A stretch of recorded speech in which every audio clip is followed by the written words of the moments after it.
Hello guys, welcome back to Algebra class. And this time I will go over question number 9, 11, 13, and 15. Let's see how we can do this one. So what's the solution to this solution set to the equation below here? So I got this quadratic equation and question on the right is the absolute value. The difference between these two is this one you can actually click on the point. So you can actually get the exact point.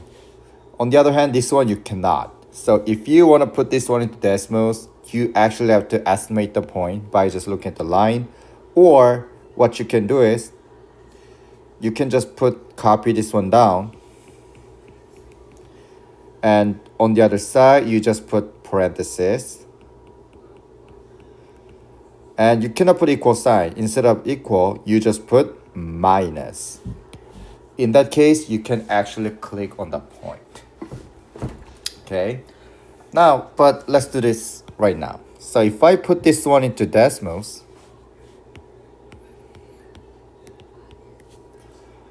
it's very simple.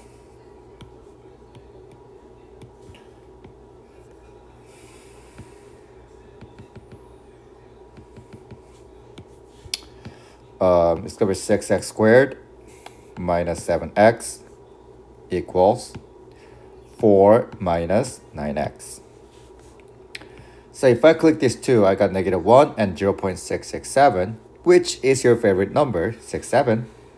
And 0.66666, but 7 is a rounded number, so I'm going to keep pressing 6 until I get what I want. That's going to be 2/3. So my solution is going to be negative 1 and 2/3, which is an A. So pause the video. You can put this one into decimals. But again, you might have to memorize this. Otherwise, on your test, you're going to suffer. Question number 11. Given the function this, what would the function of g of x? So here, if you see g of x, that's what you really need to put. So here's what I mean.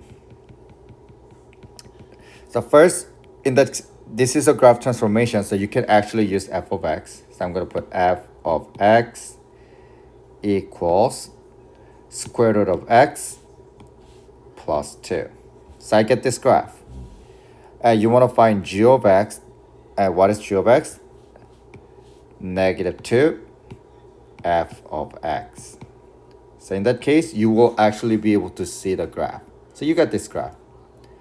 And normally on the test, what you have to do is to find this picture.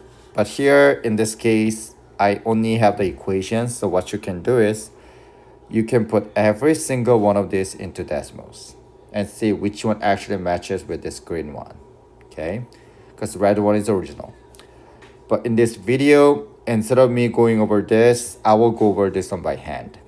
So f of x is a square root of x plus 2. I just copied this one down. And g of x, what I have to do is I just multiply by negative 2 to this entire thing. So what I'm going to do is I multiply this one by negative 2. So negative 2 times square root of x, I get negative 2 square root of x. Negative 2 times positive 2, I will give you negative 4. So it's going to be C. If you want to double check, I will put negative 2 square root of x minus 4. As you can see, this green and purple, they matches. All right. So pause the video, try question number 12 by yourself. Now let's try these questions. Find the solution set to the following quadratic inequality. So I got this quadratic inequality. Now when it comes to inequality, you cannot really use f of x because I saw some of you actually try to use f of x. If you try to do it like this, you're not gonna really get anything. Like watch this. Can you see that? Because you're gonna see like what's the f? So keep that in mind. Function sign is just y value. So you can just put y instead of f of x. Not y of x, just y, okay? So we got this graph. What you have to know is this one is shaded outside. So you can actually cross out B. Now, if you look at these 2 points, it's negative 0.333 and 2. So this one is a 2 on the right. This one, negative 0.3, is negative 1/3. So it's going to be an A. All right. So what you have to know is you really have to know how to figure out these 2 points out. You really have to know how to change this into the fraction. Like keep pressing 3 until you know you get what you want. Question number 15.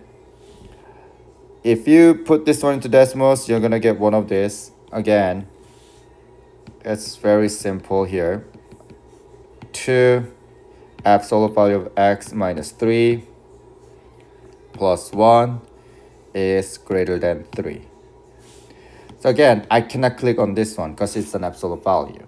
So, but what I know for sure is this one is shaded outside.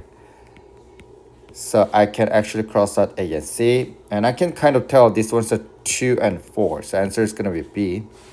And again, if you want to actually click the number, what I can do is I can get rid of this absolute value and I flip the sign of this 3. So I can, instead of 3, I can put negative 3.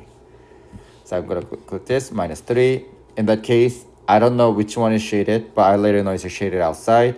But I can actually click these 2 points. And this technique is going to be really useful when you actually get some fractions. So it's going to be really useful for question number 16 because you cannot really tell. You'll be able to cross out 2 answer choices, but you're going to get 2 fractions. So you will have to use this technique here on question number 16. So that's about it. Pause the video and try question number 16 by yourself. So if you have any question, just let me know. I will go over more questions with you. And that's about it, guys. I love you as always and try your best. See you guys.